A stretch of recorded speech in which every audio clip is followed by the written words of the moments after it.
The first thing I saw was a boy no older than 7 crouched in the snow with nothing but a thin coat between him and the storm.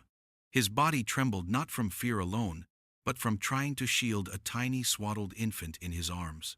Beside him, a woman lay slumped against the hospital wall, her lips cracked, her face pale with fever, and the hospital doors slammed shut, glowing warm and bright, yet refusing them entry.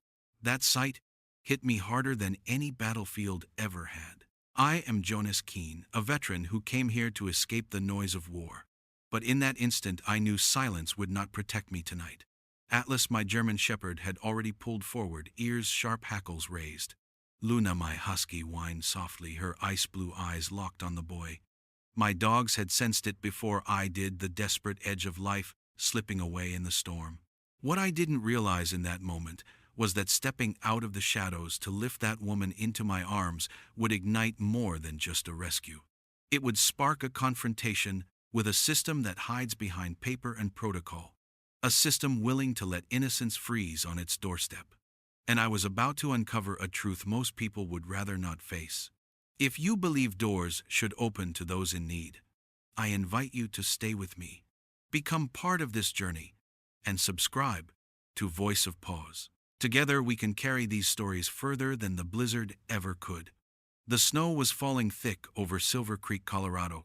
It smothered the small mountain town in silence, while the hospital's glass entrance glowed sterile against the night. That was where everything began. The storm clawed at my face, as if it wanted to strip the skin from bone, the kind of blizzard that makes even the strongest man doubt whether he will make it home alive. Atlas leaned into the wind at my side, his massive frame cutting a path, while Luna circled close with her head low, her pale eyes fixed on every shadow that flickered against the glow of the hospital entrance.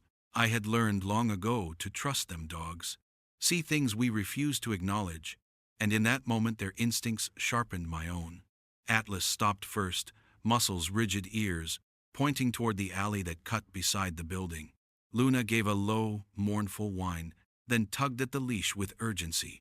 My chest tightened because I knew what they had found wasn't prey or threat, but something fragile, something clinging to life. I followed their pull into the dark alcove, boots crunching through the crusted snow. At first, it looked like nothing more than a pile of rags abandoned against the wall. But then a movement, the smallest twitch, and the shape of a boy came into focus. He couldn't have been older than 7. His arms were wrapped around a swaddled bundle, held so tightly to his chest, it seemed like he believed sheer will alone could keep the infant warm. His body shook in violent tremors, yet his eyes locked on me with a fire that stopped me cold. Beside him, a woman slumped, her head tilted against the brick, her breaths shallow, her skin so pale it looked carved from the snow itself. The boy's lips quivered, but his words came out steady, an echo of defiance far beyond his years. "Go away," he whispered, his voice breaking under the wind. "She's just sleeping." That simple lie shattered something inside me. I had heard that tone before, in deserts far from here, soldiers refusing to admit their brothers were gone. I knew exactly what he was trying to do, hold the world together with a child's fragile strength. I dropped to my knees slowly, letting Atlas and Luna move closer but not crowd him. Luna settled low, her tail brushing the snow, eyes soft with the kind of empathy only animals can carry. Atlas stood guard, body between us and the storm, as if daring anyone to come near. My own hands trembled as I reached out, not to touch, but to show the boy I meant no harm. "I'm not going to hurt you," I said, my voice rough with the rasp of cold and memory. "But she needs help. Let me carry her inside." His jaw tightened, a child's futile attempt to shield not just his baby brother, but the woman who clearly hovered between life and death. His eyes scanned mine, as if weighing whether I was another door that would slam shut in his face. Finally, a small nod, barely there, gave me the permission I needed. I moved carefully, sliding my arms beneath the woman's frail body. She was lighter than she should have been, her fever radiating like fire, even in the frozen night. I cradled her against my chest, feeling the fragile pulse flutter beneath my hand, and rose to my feet. Snow swirled around us, but in that instant, The weight I carried wasn't a burden, it was a vow. "Come with me," I told the boy, my tone leaving no space for refusal. His arms tightened around the infant, and he stood, wobbling slightly, before finding strength in the shadow of Atlas. Luna brushed against his side, guiding him forward like a lighthouse in the storm. For the first time, his small shoulders eased just enough to trust that he wasn't alone. We moved quickly toward the hospital doors, Atlas pushing ahead, Luna pacing with the boy, me carrying the woman who burned like an ember against my chest. The glass doors slid open with a sterile hum, and the blizzard's roar dimmed into silence. The warmth inside should have been a relief, but the sudden brightness only made the scene more surreal. Sterile walls, polished floors, and the sharp scent of disinfectant, all while death clung to the woman in my arms. The boy's breath hitched as the baby whimpered a tiny cry muffled against the swaddle. My heart clenched. I had heard infants cry in war zones, a sound that cuts deeper than gunfire. That cry meant there was still life, still a chance, and I was not going to let bureaucracy or cruelty steal it away. As I strode toward the reception desk, I caught a glimpse of myself, reflected in the glass wall, an aging soldier with 2 dogs at his side, a woman burning with fever in his arms, and a child clutching his brother with the ferocity of a man twice his age.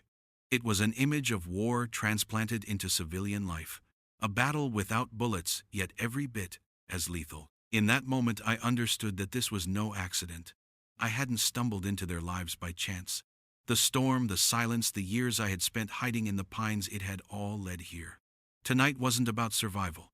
Tonight was about choosing to fight again, not for a flag or a nation, but for the simple, sacred right of a mother to hold her children in warmth.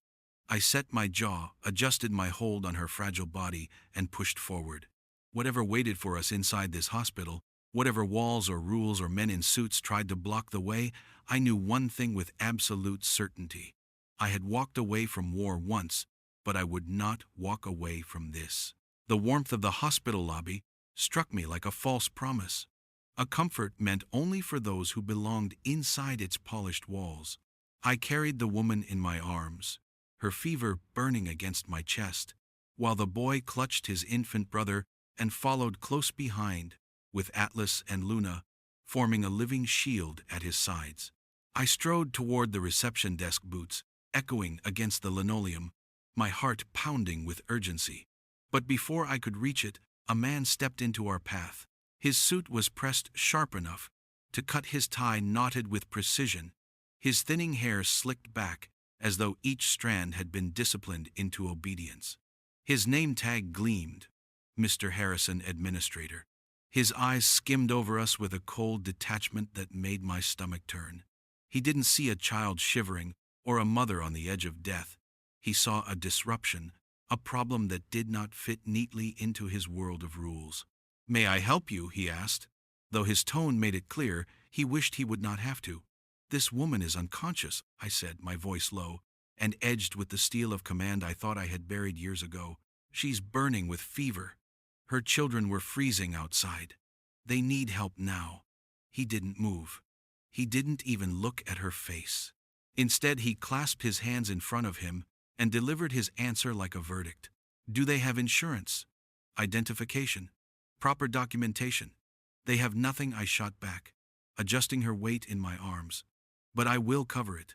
All of it. Just get her to a doctor." A humorless smile flickered across his lips. "That is not our protocol.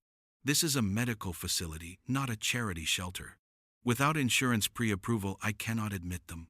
The boy beside me let out a tiny gasp, his knuckles whitening as he clutched the swaddled infant tighter.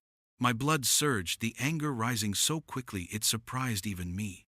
I stepped forward, my voice dropping to a growl that came from a place I hadn't touched since the war. "Are you telling me you would let her die on this floor, over a piece of paper?" For the first time his composure faltered, a flicker of irritation flashing across his face. But before he could answer, another voice cut through the sterile silence. Jonas the First. A man in blue scrubs stood frozen in the hallway, his face lined with exhaustion but his eyes wide with disbelief. For a moment the years fell away, and I saw him not as a doctor, but as the young army medic I had once pulled from a burning Humvee in Kandahar. He had been bleeding out smoke and fire all around us, and I had dragged him through the sand, refusing to let death have him.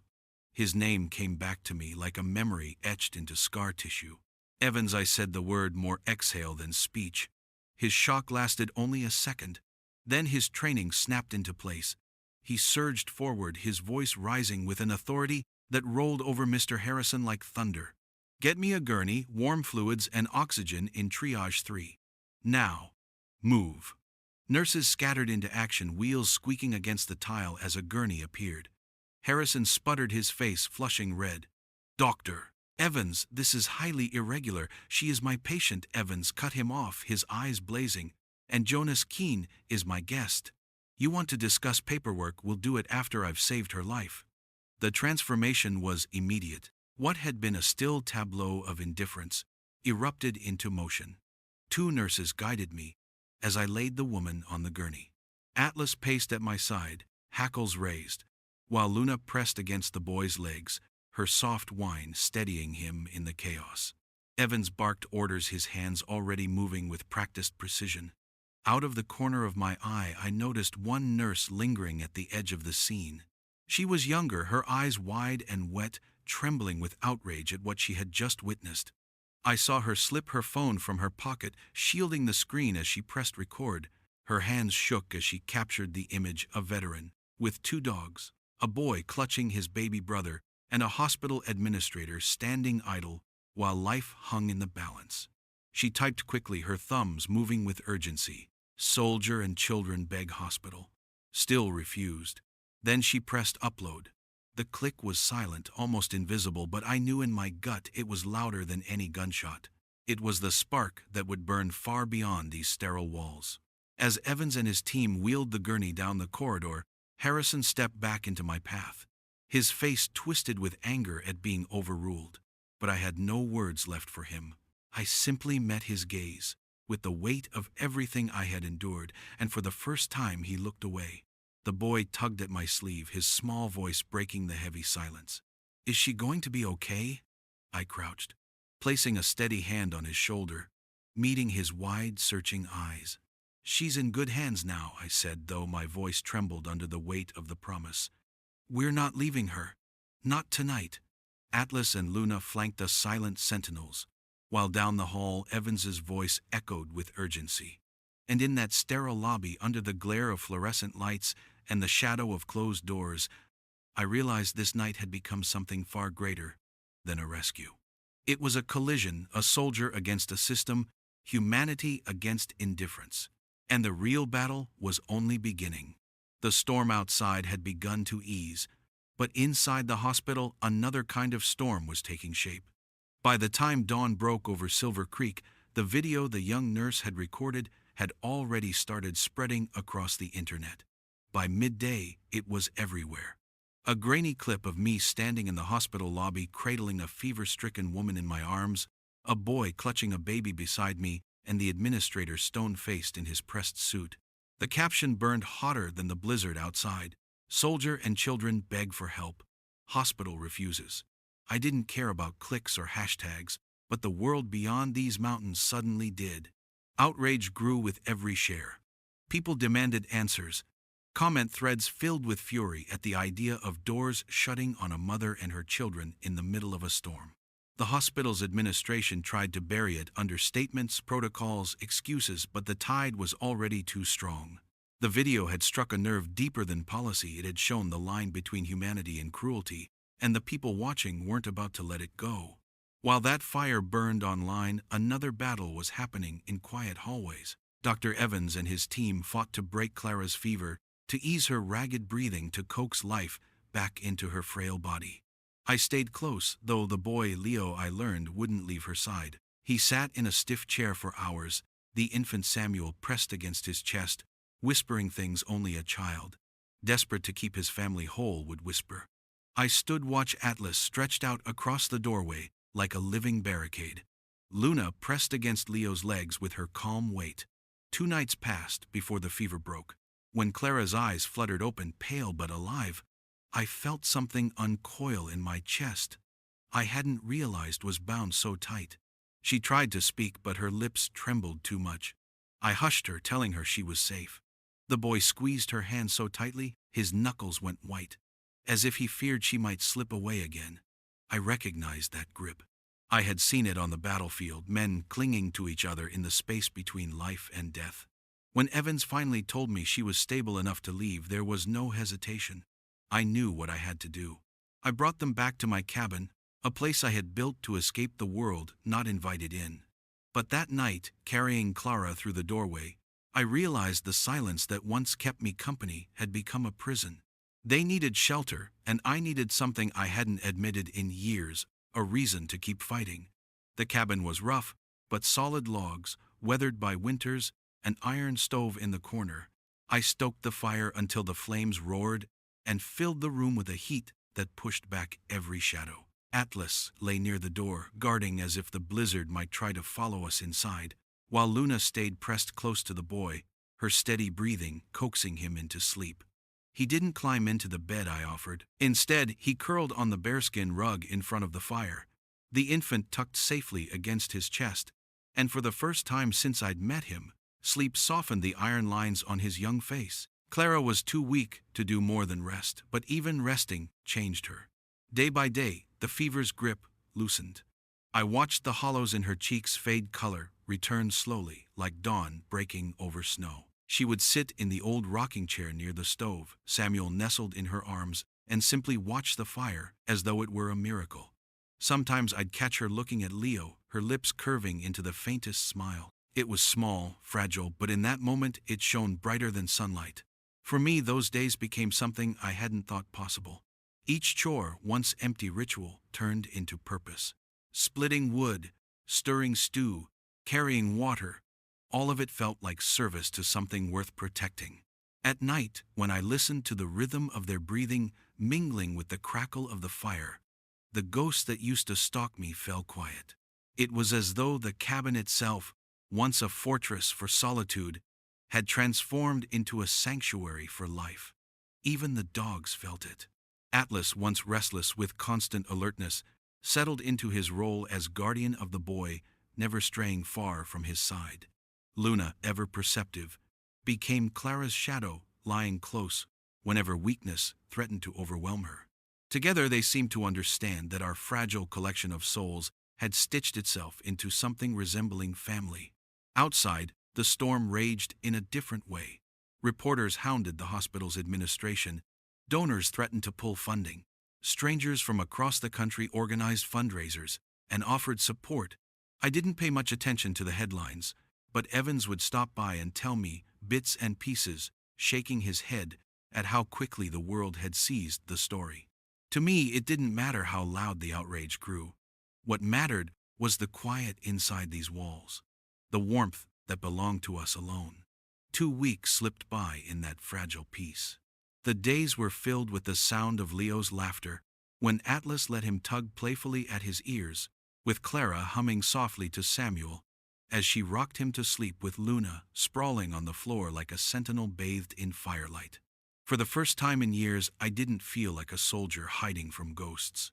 I felt like a guardian with something worth guarding. But peace is a brittle thing. I knew it couldn't last forever. Even as I chopped wood in the pale light of morning, or sat at the table sharing bread with Leo, I felt the weight of something approaching the way a soldier feels, the stillness before the next firefight. We had found shelter from one storm, but beyond the trees, another was already gathering.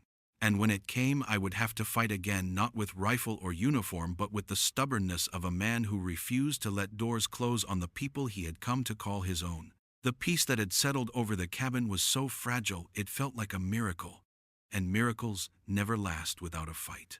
2 weeks had passed since Clara's fever broke 2 weeks of quiet routines and the warmth of firelight when the first knock came. It wasn't the hesitant tap of a neighbor or the friendly rap of Evans checking in.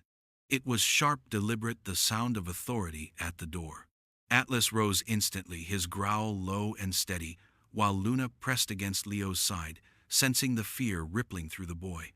I opened the door to find a courier, his gloved hand holding out a thick manila envelope. No words, just a delivery, and then he vanished back into the snow. Clara's hands shook as she opened it, and I watched the color drain from her face. The documents inside were clinical stamped with the weight of power. Custody petition. Filed by Richard and Eleanor Vance, her parents. Wealthy, influential, estranged for years. They had cast her out when she chose love and a life of modest means over their world of prestige.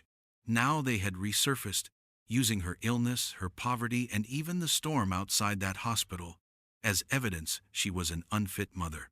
Their lawyers painted her not as a survivor, but as reckless and incapable of providing stability for Leo and Samuel.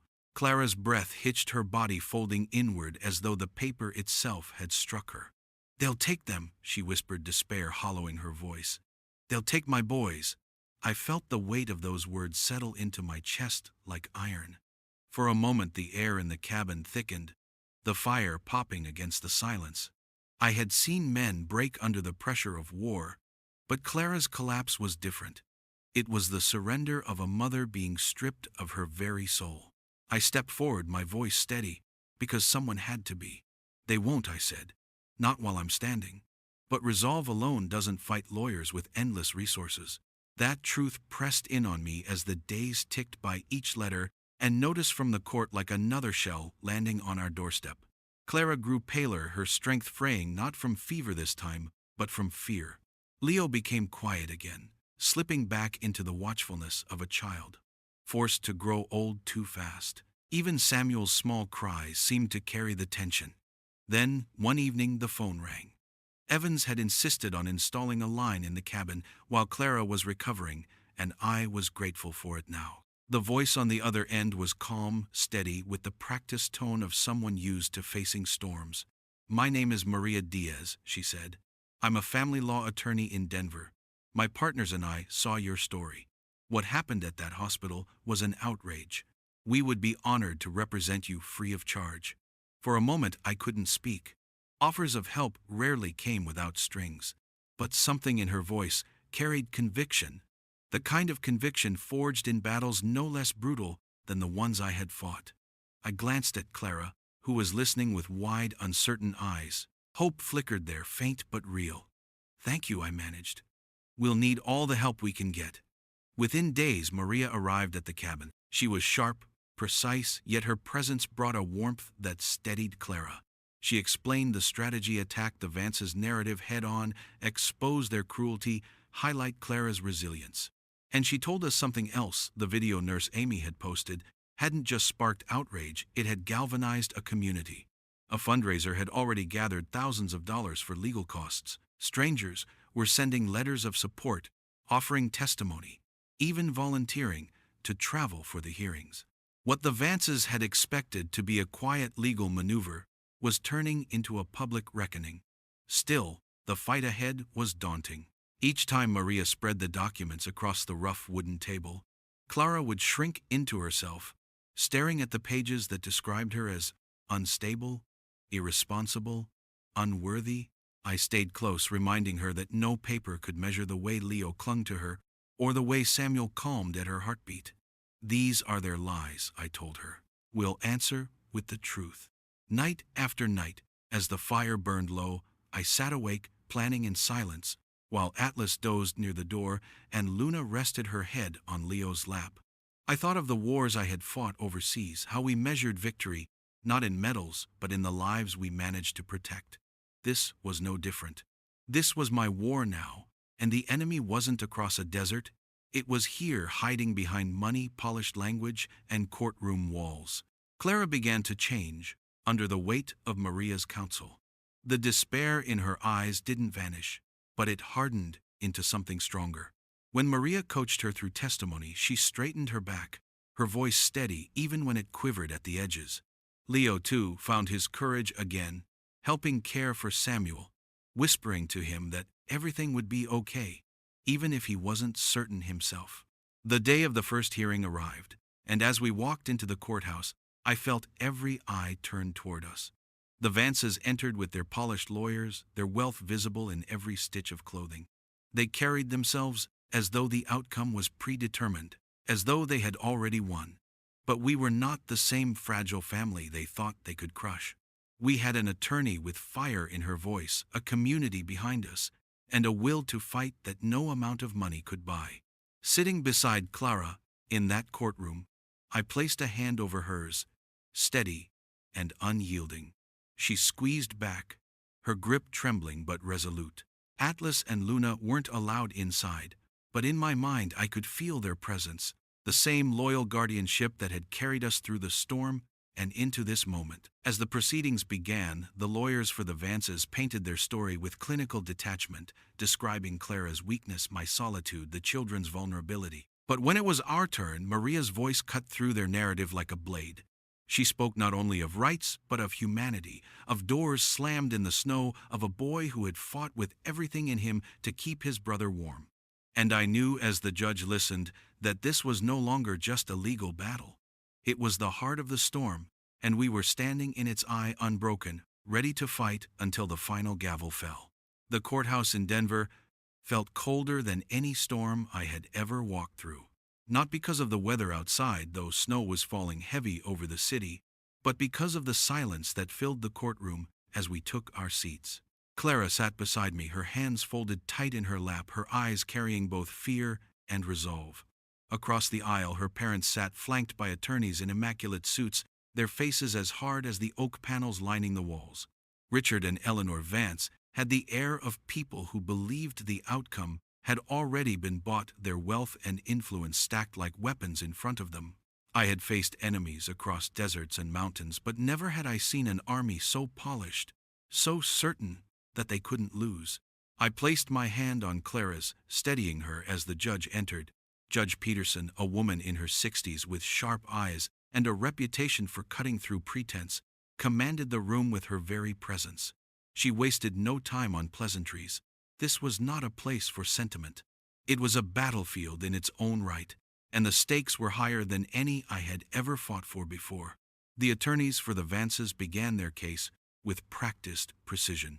They painted Clara as unstable, reckless, a woman whose choices had led her into poverty and danger. They spoke of the night at the hospital, not as a moment of cruelty from the institution, but as proof of Clara's inability to provide for her children. Each word dripped with false sympathy, every phrase crafted to stab at her dignity. They even mentioned me, describing me as a damaged veteran, a recluse, living in isolation, unfit to play any role in the upbringing of children. Their words burned, but I stayed still, my face calm, my eyes locked on the judge. Maria Diaz rose to meet them with the fire I had come to trust. Her voice was steady, her arguments sharp, and she turned every accusation into a testament of resilience. Clara had not failed her children, she argued. She had fought to keep them alive, against impossible odds. The hospital doors had closed not because of her choices, but because of a system that valued paperwork over humanity. Maria's words cut through the polished armor of the Vances' case, but even so, the weight of money and influence pressed heavy against us. Clara was called to testify. She stood, her shoulders trembling at first, but as she spoke, something changed. She told the court about the storm, about her desperation, about the way Leo had shielded Samuel with his small body. Her voice cracked when she described hearing the hospital doors shut in her face, but she did not break. She spoke of survival, of a mother's love that refused to let go. When she finished, the room was silent, not because of indifference, but because no one could ignore the truth in her voice. The Vances' attorney tried to dismantle her, asking questions designed to trip her, to paint her as irresponsible. But Clara held firm, her eyes steady, her answers quiet but resolute. Watching her stand there, fragile yet unyielding, I felt pride swell in my chest. She was not the broken woman who had collapsed in the snow. She was a mother fighting for her children, and nothing they could say would take that away. Still, the tension hung heavy. The balance could tip either way, and I could see the fatigue in Clara's eyes as she returned to her seat. Maria whispered something encouraging, but the doubt lingered. Then Maria rose again and spoke words that shifted the entire course of the trial. The defense calls Leo to the stand. A ripple of surprise moved through the courtroom. The opposing counsel objected immediately, claiming a child so young could not provide reliable testimony. But Judge Peterson's eyes narrowed, and after a brief pause, she overruled the objection. "The court will hear from the child," she said firmly. Leo walked to the stand with his small shoulders squared, his hand brushing mine as he passed. I felt his tiny grip for a brief moment, and I gave it a reassuring squeeze. He climbed into the chair looking smaller than ever against the vast wood panels, but his eyes steady clear, filled with something far older than his years held the room. Maria's voice softened as she asked her first questions. "Leo, can you tell the court what it was like that night in the snow?" His voice was quiet at first, but it carried. He spoke of the cold of the way Samuel wouldn't stop shivering, of how he tried to keep his baby brother warm with his own body. He told them about the hospital doors that glowed with light but wouldn't open, how his mother had slumped against the wall while he whispered to her that everything would be okay even when he knew it might not. His words weren't polished, they weren't rehearsed, but they were true, and they struck harder than any lawyer's argument ever could. Maria asked her final question. "And what is it like now, living with your mom and Mr.?" Keen Leo turned his head, his eyes finding Judge Peterson directly. "It's warm," he said simply. "Atlas sleeps next to my bed so I don't have bad dreams. And my mom?" She smiles again. "It feels like home." The silence that followed was absolute. Even the Vances, with all their wealth and power, could not find a way to counter the purity of those words. Judge Peterson's face softened the stern lines, giving way to something more human. She cleared her throat, composed herself, and announced that the court would adjourn briefly before delivering the verdict. The wait felt endless, though it was only minutes. When we returned, the judge's eyes held the weight of finality. She spoke clearly, each word cutting through the tension like a gavel already struck. Full custody was awarded to Clara. The petition from Richard and Eleanor Vance was denied. The matter was settled. Clara's hands flew to her face as she broke into tears, her shoulders shaking with relief. Leo rushed into her arms, clutching Samuel close, as if to confirm the truth with his own touch. Maria placed a steady hand on my shoulder, her eyes glistening with triumph. I sat still, my body heavy with exhaustion, but my heart beating with a strength I hadn't felt in years. We had won. 6 months later, the cabin looked different, not because of the walls or the furniture, but because of the life that filled it.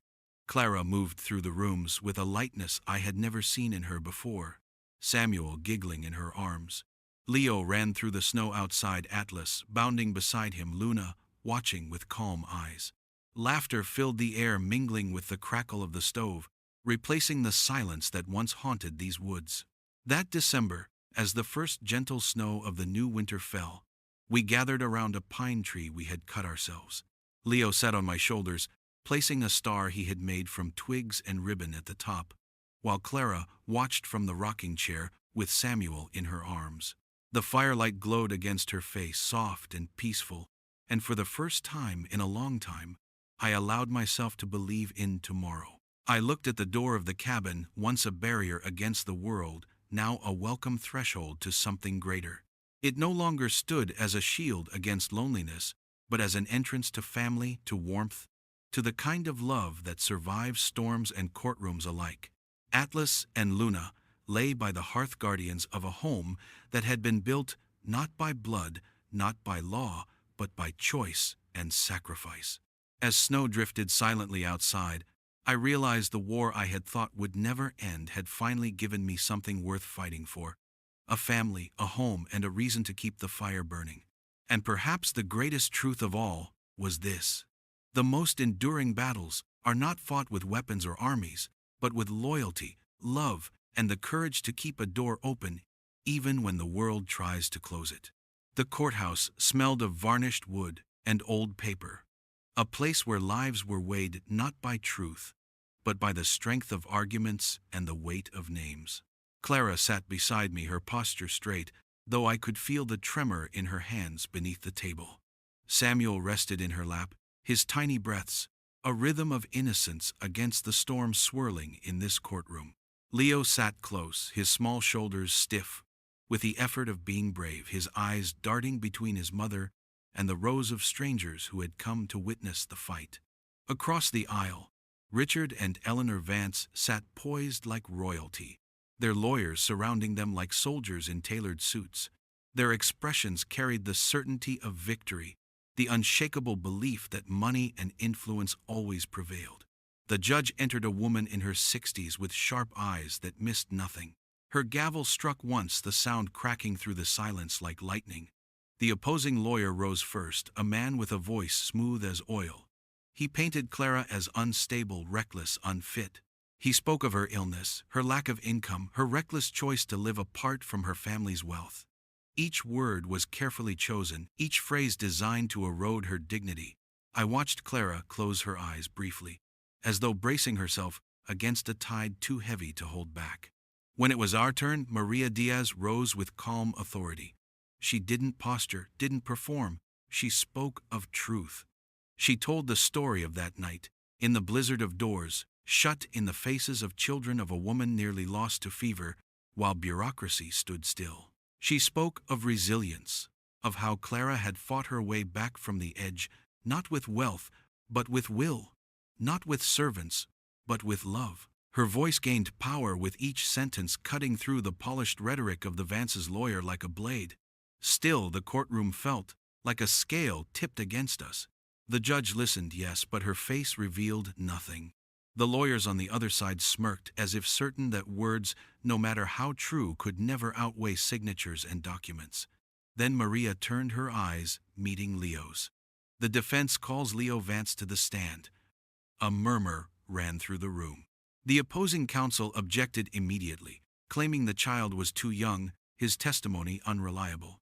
But the judge raised a hand, silencing the argument. "The court will hear from the child," she said, her tone final. Leo's hand slipped into mine for a moment before he stood. His grip was so small, yet it carried the weight of everything we had been fighting for. He walked to the stand, climbing onto the chair with effort. The clerk swore him in his voice, soft but steady, as he promised to tell the truth. Maria approached him gently, her tone softer than I had ever heard it. "Leo, can you tell the judge what it was like that night in the snow?" Leo's eyes flicked to me, then to his mother, then to the judge. His voice was quiet, but in the stillness of the room every word carried.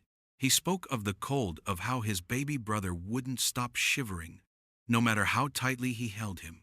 He spoke of his mother's stillness, how he tried to believe she was only sleeping, even as fear told him otherwise. He told of the glowing hospital doors that wouldn't open, of how he pressed himself against the wall to shield Samuel from the wind, praying someone would come. The courtroom was silent, the only sound, his small voice weaving a story that cut deeper than any legal argument. Then Maria asked her final question. "And what is it like now, Leo, living in Mr. Keen's cabin with your mom and baby brother?" Leo's face softened. He sat taller, as if the memory itself gave him strength. "It's warm," he said simply. "Atlas and Luna sleep next to my bed so I don't have bad dreams. And my mom," she smiles again. He paused, his eyes meeting the judge's. "It's the first time it feels like we're home." The words landed like a hammer. I saw the shift in the judge's expression, the faint tremor of her lips as she pressed them together, the way her gaze lingered on Leo longer than protocol demanded. She cleared her throat, adjusted her glasses, and called for a recess. When the court reconvened, the room seemed charged with something new, something undeniable. The judge's voice was firm as she delivered her ruling. Full custody of Leo and Samuel will remain with their mother, Clara Vance. Furthermore, in light of testimony and evidence provided, the petition filed by Richard and Eleanor Vance is dismissed. She paused, her gaze flicking to me. "It is clear that Mr. Keen has acted as a guardian in every sense of the word. This court recognizes his role in the children's lives as one of stability and protection. He will be granted guardianship alongside their mother." The gavel fell, and with it, the weight that had pressed on Clara's shoulders seemed to lift. She let out a breath that sounded like freedom. Leo leapt from his chair, running into her arms, clutching Samuel, as though to prove they were still together, still whole. Maria placed a hand on my shoulder, her eyes shining with quiet triumph. Across the aisle, the Vances sat, stunned, their certainty crumbling into silence. Money had not saved them this time.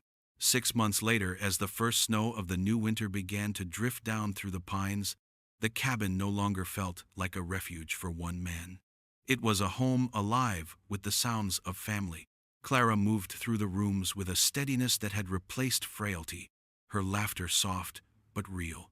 Samuel had grown into a sturdy baby with a laugh that filled the air.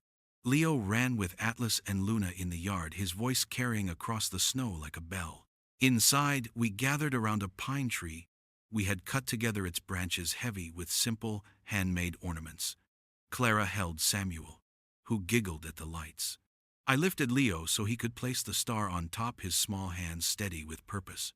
Atlas sprawled near the fire, his watchful eyes glowing in the flickering light, while Luna rested her head on Clara's knee, her breath a steady rhythm of peace. I looked at them, at this family that had once been a fragile hope on a frozen night, and felt something I hadn't in years. Not duty, not burden, but belonging. The door to the cabin, once a barrier against the world, now stood as an entrance to safety, to love, to the life we had chosen together. And as snow fell outside, I realized the greatest battles are not fought on distant fields, but here, in the quiet of a home where courage is measured not by victories, but by the promise to never let those you love face the storm alone. In the end, the storm had given way to something greater than survival. Justice was restored, love reclaimed its place, and a home was built from courage and trust. Within the warmth of the cabin, Jonas, Clara, Leo, Samuel, Atlas, and Luna found not refuge, but family.